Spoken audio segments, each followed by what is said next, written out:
This is Rabbi Frienemies from Beverly Hills, California, and this is from 5 to 125, Torah for all ages. Today we're going to discuss Mordechai and Haman. Many times in Megillat Esther, there are things that are going on that are not found in the text of Megillat Esther. For example, Hashem's name is not mentioned at all in the entire Sefer Megillat Esther.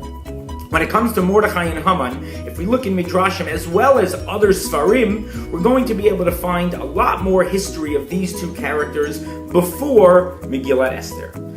Perek Bet of Megillat Esther were first introduced to Mordechai as somebody who is not a young man. As a matter of fact, Mordechai, at the time of the destruction of the Beit HaMikdash, was exiled with Yechonia, the king of Yehuda, by Nebuchadnezzar to Bavel.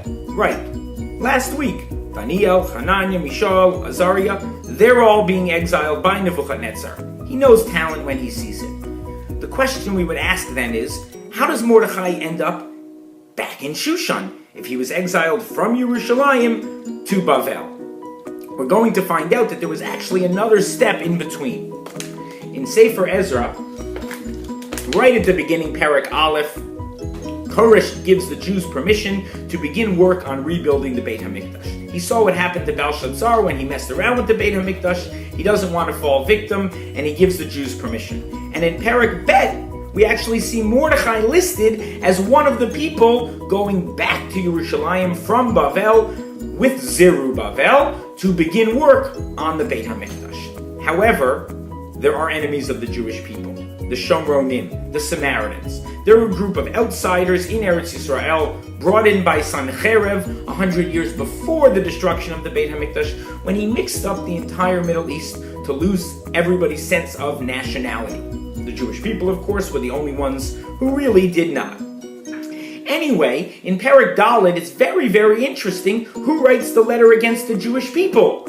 One of the people listed, in fact, the scribe, Shimshi Safra, who the Mefarshim tell us is, yes, Shimshi, the son of Haman. Why is Haman's son writing a letter against the Jewish people? Because Haman is one of the Shomronim. And the Medrash in Perek Hey, Pasuk Tet of Megillat Esther, Medrash Agadat Esther, tells us that, as a matter of fact, the reason Haman was so consumed with hatred of Mordechai, Vayamaleh Haman al Mordechai Chema, was because they actually knew each other from Yerushalayim. They were both arguing. Does the king let us build the Beit HaMikdash? Did he stop the building of the Beit HaMikdash? You send your representative, we'll send ours, and we'll advocate, we'll argue before the king.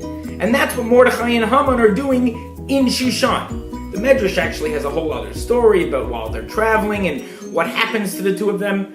Anyway, Mordechai and Haman are actually in Shushan to advocate before Achashverosh concerning the rebuilding of the Beit HaMikdash. And so therefore, when Esther comes to be taken by Achashverosh as one of the girls, it makes sense that Mordechai sees a larger picture. Perhaps having Esther on the inside will help the Jews get the Beit HaMikdash rebuilt.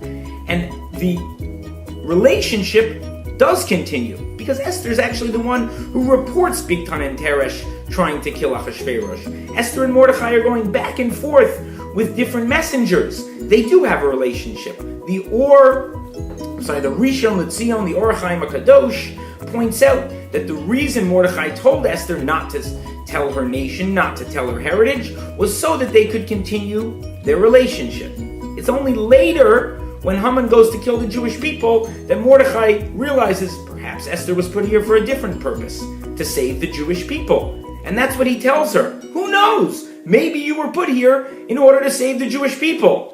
Maybe it wasn't about the Beit HaMikdash. By the way, who's the person who gives the Jews permission eventually to build the Beit HaMikdash? Darius II, Esther and Achashverosh's son. So it was part of the larger picture. It's just not the story there of Megillat Esther. That's the story of the saving of the Jewish people. So, just to review, Mordechai goes to Bavel from Yerushalayim, back to Yerushalayim to build the Beit HaMikdash. He and Haman travel to Shushan to advocate before Achashverosh concerning the building of the Beit HaMikdash. And finally, that's perhaps why Esther is pushed into this position. The leader of the Jewish people is letting his adoptive daughter attempt to marry the king? Yes, because he has a larger agenda here. He sees that there might be another purpose for Esther. And as a matter of fact, not only the saving of the Jewish people, but also the building of the Beit HaMikdash are stories here in Megillat Esther. One is on the surface, and one is Haster, hidden. Shabbat Shalom, and Freilichen.